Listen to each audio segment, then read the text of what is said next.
Hey guys, welcome back to Walking with Jesus Daily. This is the recording for day 311.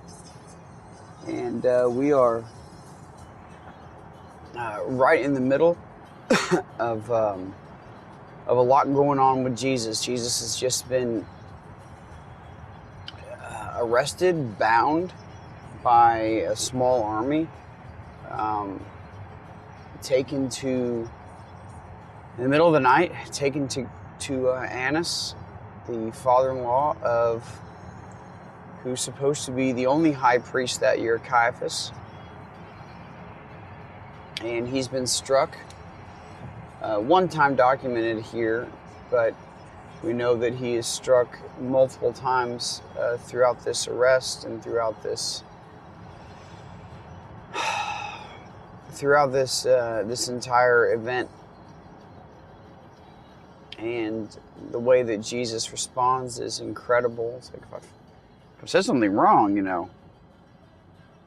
go ahead and tell me, show me, give me the evidence of what I've done wrong. But if what I've said is not wrong, why is it that you hit me? Why did you strike me if what I said was not wrong? And so we're going to be in Matthew 26, 57 through 68, and in Mark 14, 53 through 65.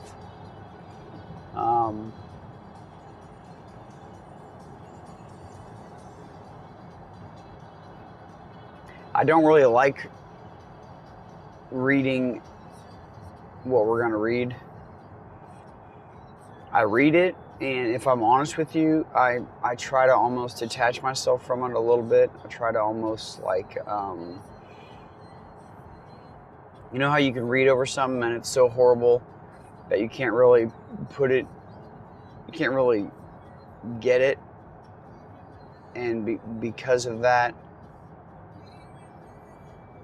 you kind of just read over it, but none of it sinks in, none of it it doesn't seem real, or you just can't grasp it, or you just don't want to.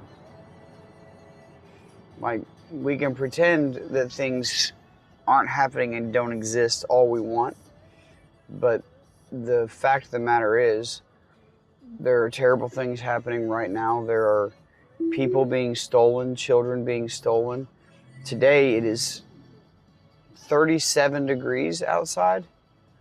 I'm on my way to work, and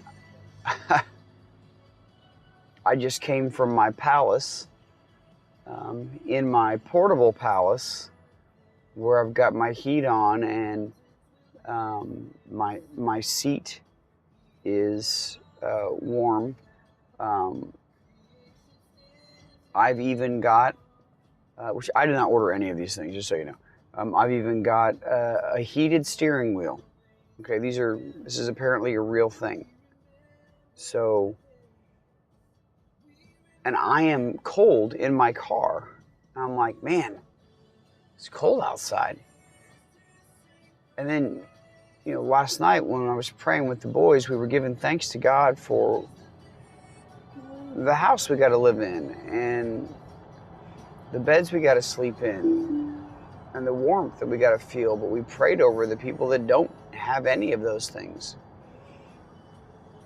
And we can't really wrap our brains around it because we're laying on a soft bed in a warm home, completely shielded by the wind. I'm not riding a bicycle or walking to work. I'm in a car. So I don't know. I think some of this is just hard to associate with because we've never been through it, or we're not currently experiencing it, or I don't know. But we'll do our best to dive into this as if we're there and it's really happening, because that's kind of the point of the class, is to be with and walk with Jesus all along his walk. So it's going to be Matthew 26, 57 through 68 first. Now, if we followed Matthew's account, it's interesting if we started at verse 55. He says, at that moment, Jesus said to the crowds, have you come out with swords and clubs to arrest me as you would against a robber? Day after day, I used to sit in the porches and courts of the temple. Actually, let me change this version real quick. I used to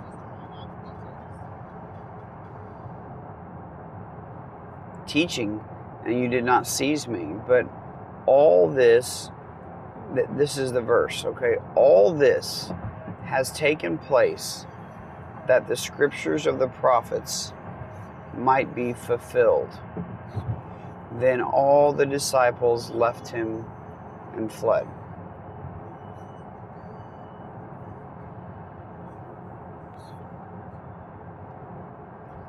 Okay? Now, John's the only one that has the account or documents the account of Jesus then going to Annas before Caiaphas. But as we look at this, there are things in our life that are going to happen that are going to be terrible, and God's going to have a purpose for them. He's going to have a use for them. He's going to use them to bring people closer to Him. He's going to use them to help people find Him. Sometimes you're the one that benefits from this, and sometimes you're the one that suffers for this or from this. Either way, God has a way and a plan that is greater. Starting in verse 57, it says this in the ESV of Matthew 26. Then those who had seized Jesus led him to Caiaphas, the high priest, where the scribes and the elders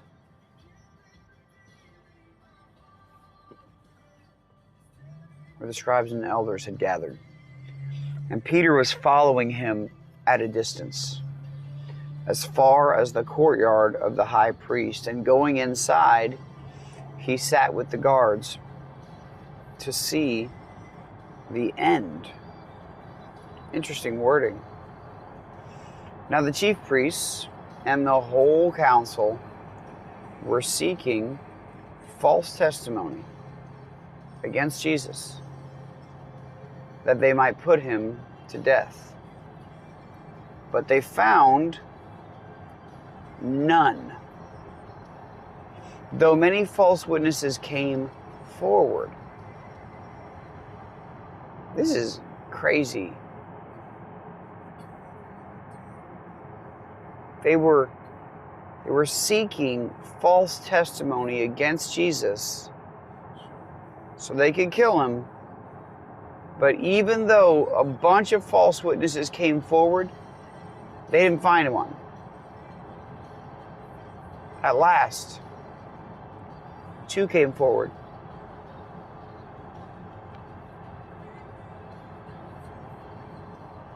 They said, this man said, I am able to destroy the temple of God and to rebuild it in 3 days. And the high priest stood up. And this is what he said. Have you no answer to make? What is it that these men testify against you?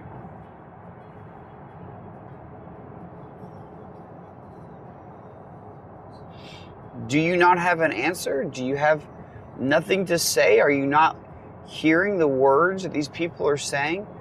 Let me ask you guys a question to think about. If someone is saying something against you, true or false, okay? because we can be wrong. If someone is saying something against you, true or false, and it's painful, and it hurts,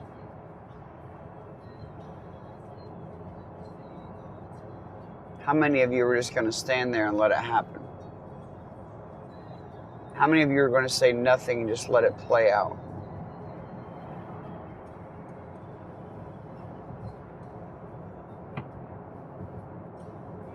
How many of you are going to let false witness after false witness come forward before a jury that is rigged, before a judge that is rigged, before a trial that is rigged, to go against you and just let it happen? It says, but Jesus remained silent. And the high priest said to him, I adjure you by the living God. You could imagine Jesus going, you have no idea who he is, because I'm right here. It says, I adjure you by the living God, or by yourself. Tell us if you are the Christ, the Son of God. Are you him? All the signs, all the wonders, all the teaching, all the love. Now they're looking for him to say, yes, I am. And then for that to be what condemns him. The truth. Jesus said to him, you have said so. But I tell you, from now on, you will see the Son of Man seated at the right hand of power and coming on the clouds of heaven.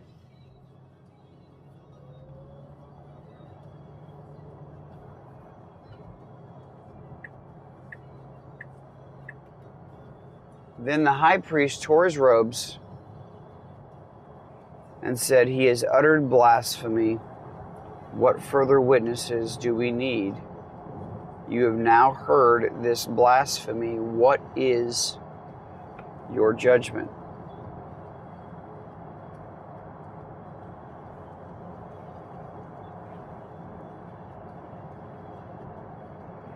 They answered, he deserves death.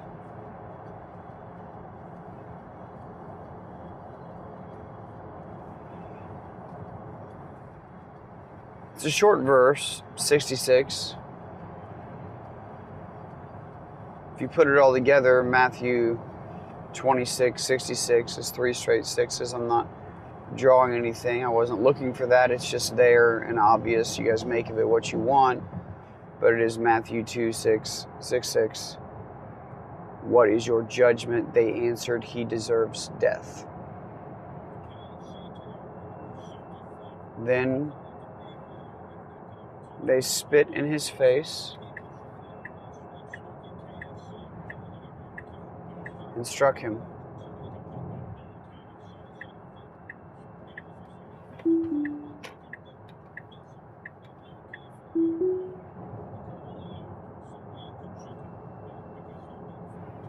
They spit in his face and struck him. And some slapped him. They said, prophesy to us, you Christ. Who is it that struck you?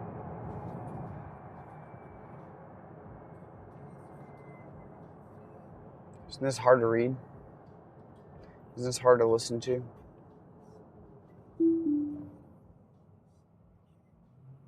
Like what love is there that compares to this?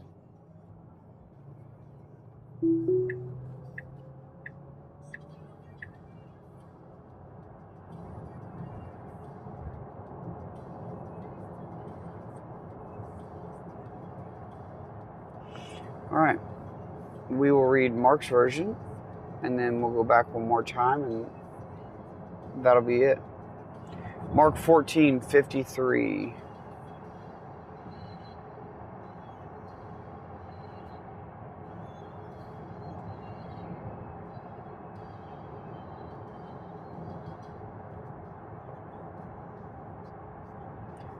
And I'll read this in the Passion. Let's do this.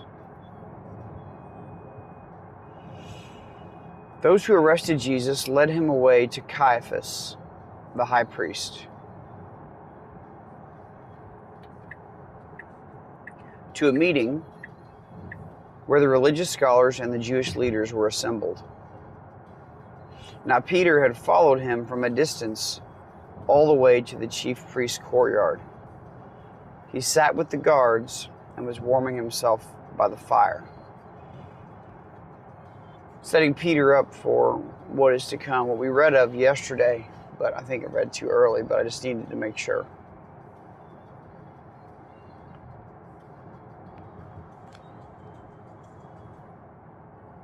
The chief priests and the Jewish council of leaders were doing their best to find false charges that they could bring against Jesus and condemn him to death, but they could not find any. So the whole place is filled with these guards, these religious scholars, Jewish leaders, right? The high priest, Caiaphas, all of these things. And they're all looking for a way to put Jesus to death. That's the goal. That's why they came together. Peter was there at a distance, warming himself by the fire. Makes me think of this morning. The chief priests and the Jewish council of leaders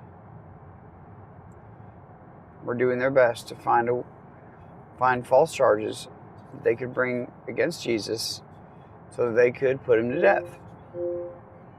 They couldn't find any. Many false witnesses came forward, but the evidence could not be corroborated.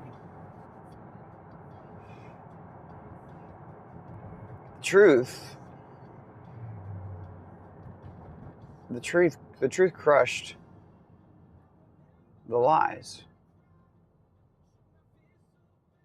Some came forward and testified against him, saying, "We heard him say, 'I can destroy this temple made with hands and then build another one in 3 days not made with hands.'"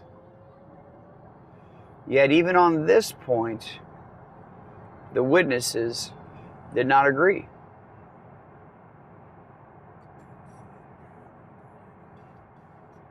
There had to be at least two. Finally, the chief priest stood up in the middle of them and said to Jesus, "Have you nothing to say about these allegations? Is what they're saying about you true?" But Jesus remained silent before them and did not answer. So the chief priest said to him, "Are you the anointed Messiah, the Son of the blessed God?"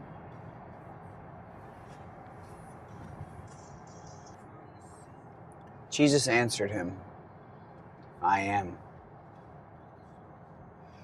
And more than that, you're about to see the Son of Man seated at the right hand of the Almighty and coming in the heavenly clouds."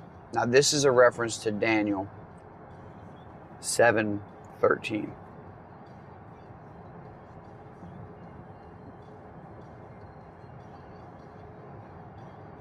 I'm going to read that for you.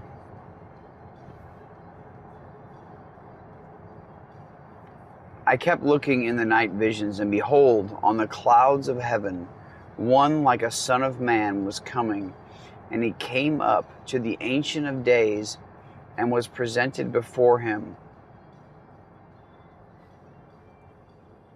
And to him, the Messiah, was given dominion and supreme authority, glory and a kingdom, that all the peoples, nations, and speakers of every language should serve and worship him.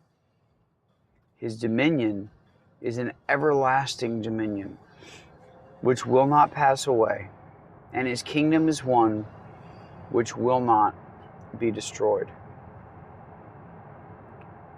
This is what Jesus is referring to here. This is what he is quoting. Then, as an act of outrage, the high priest tore his robe and shouted, "No more witnesses are needed."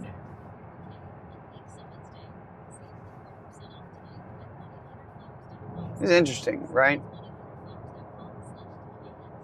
For you heard this grievous blasphemy. Turning to the council, he said, "Now what is your verdict?" A chance here for someone to speak up for truth. It's interesting in this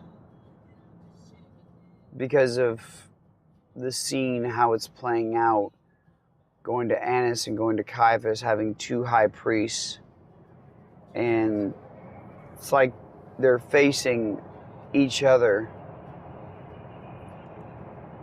The high priest of the Jewish system, the Jewish system, and the true high priest, they're not the same.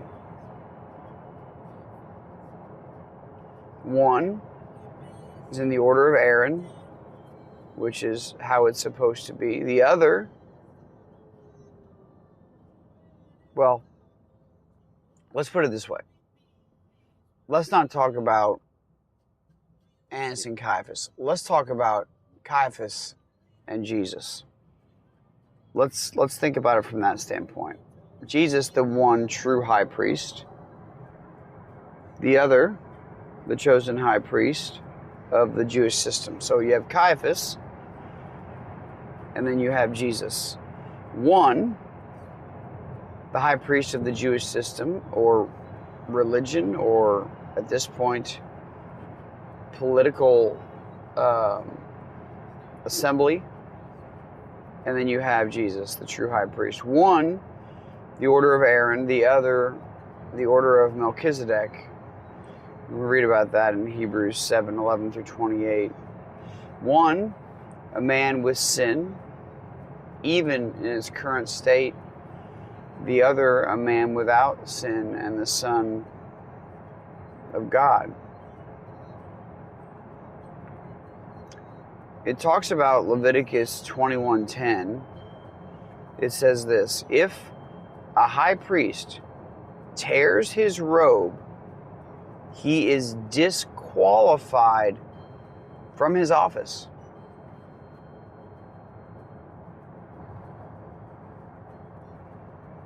Now you think about what just happened.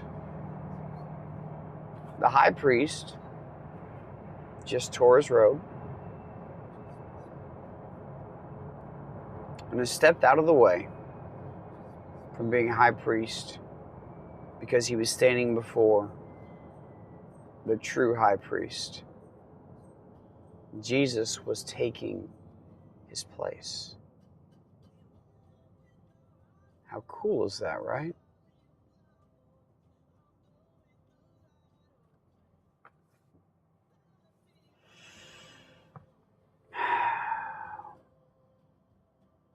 He says, "What's your verdict?" He's talking to a mob of people that arrested him in the middle of the night in a garden where he was praying. They took him to Annas and now Caiaphas, and their only goal is to accuse him so they can put him to death. So what do you think they're going to say when the high priest says, "What's your verdict?" and he tears his robe? He's guilty and deserves the death penalty. They all answered.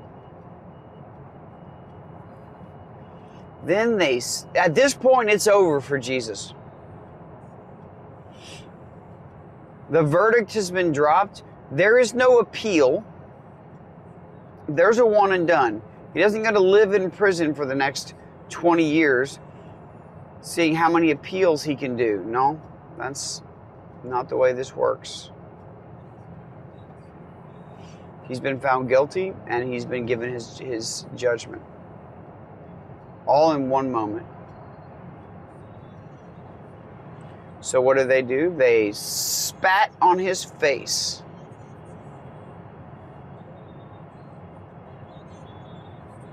And blindfolded him. Others struck him over and over with their fists and taunted him by saying, "Prophesy to us. Tell us which one of us is about to hit you next." And the guards took him and beat him.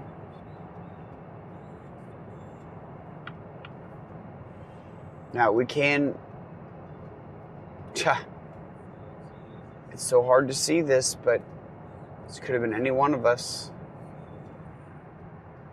Every one of us has been lost without Jesus. Every one of us has made terrible decisions.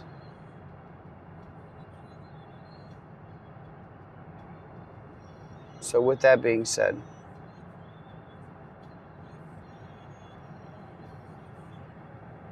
reading this and seeing what's taken place, even though it's hard to imagine and it's hard to really understand because I've never been at something like this. I've only read about it here and maybe seen it in a movie, but even movies usually aren't that bad.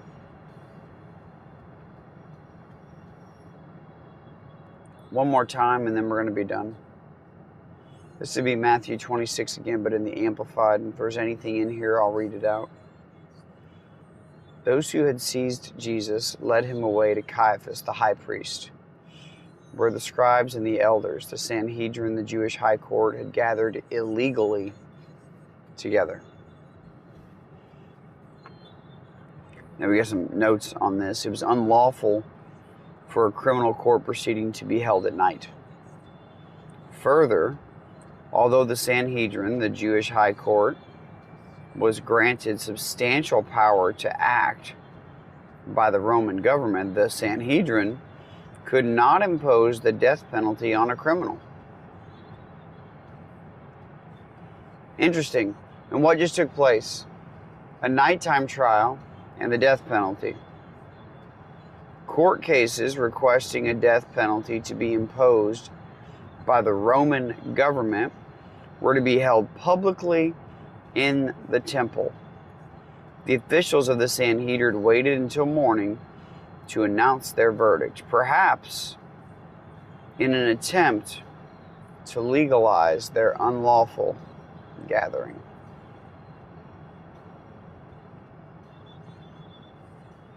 So,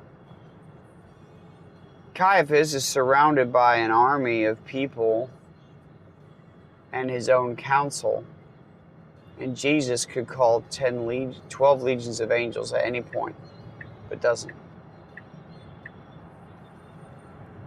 says, but Peter followed him at a distance as far as the courtyard of the elegant home of the Jewish high priest, and went inside and sat with the guards to see the outcome. Now the chief priests and the whole council, Sanhedrin, Jewish high court, tried to get false witnesses to testify against Jesus so that they might have a reason to put him to death. They found none. Even though many false witnesses came forward, at last 2 came forward and testified. This man said, I am able to tear down the temple of God and rebuild it in 3 days, which is a total distortion of Jesus' comment and also capital offense.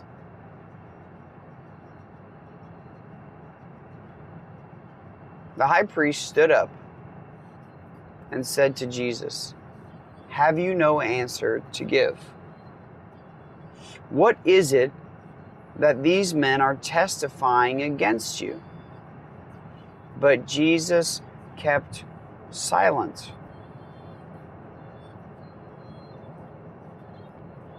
And the high priest said to him, "I call on you to swear a binding oath by the living God that you tell us whether you are the Christ, the Son of God." If you say it, it's before God himself. Jesus said, "You have in fact said it." But more than that, I tell you, regardless of what you do to me or with me now, in the future you will see me revealed as the Son of Man, seated at the right hand of power and coming on the clouds of heaven. This is also in Psalms 110:1, and we'll just look at that.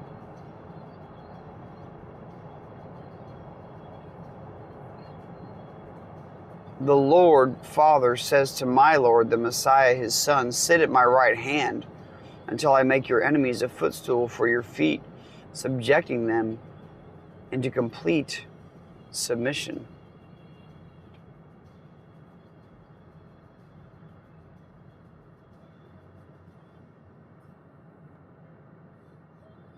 Then the high priest tore his robes in mock horror and exclaimed, "He has blasphemed by making himself God's equal. What further need have we of witnesses or evidence?" Now it's just me asking a question, condemning Jesus for the truth. See, the lies could not condemn him, but the truth, thought of as a lie, did.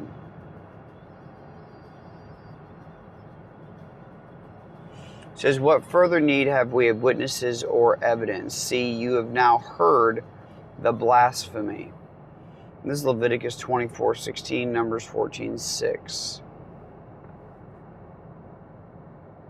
So apparently this response, this tearing of the robe, was required by Jewish law for judges who had heard blasphemy.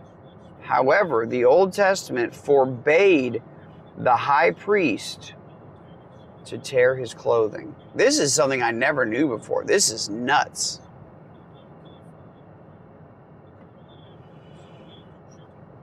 What do you think? Verse 66, they answered, "He deserves to be put to death." Then they spat on his face and struck him with their fists, and some slapped him, Isaiah 56, saying, "Prophesy to us, you Christ, Messiah, anointed one.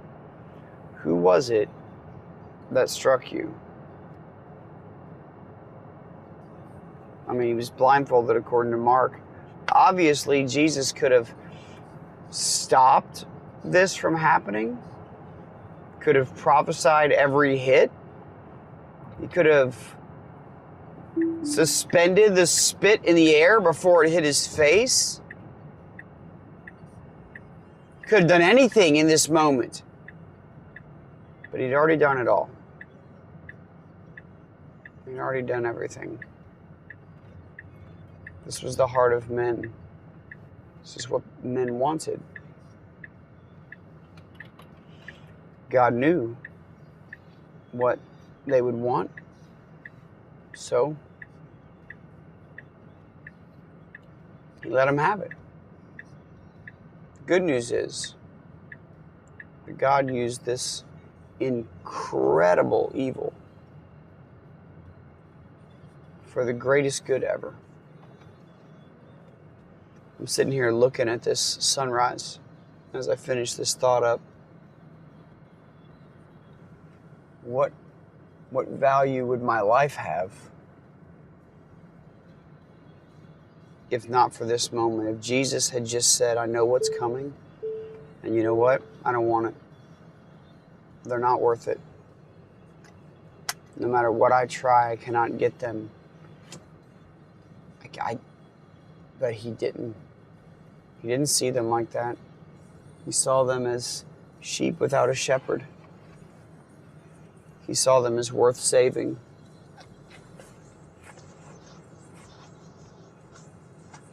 Praise God that he did. So we'll continue on, but what's beginning now is the beating of Jesus, the spitting on him, the terrible torture that he's about to undergo because he loves them. What is our spiritual takeaway from this, which is difficult to really wrap everything around? But I love the imagery of the high priest stepping aside and allowing the high priest of our lives to step in. And as high priest, he steps in, and instead of taking a sacrifice on behalf of the nation, he offers himself as sacrifice on behalf of all people everywhere. And I just can't help but allow this to go back to yesterday and just remember we are his messengers. I love you guys. I'll see you tomorrow.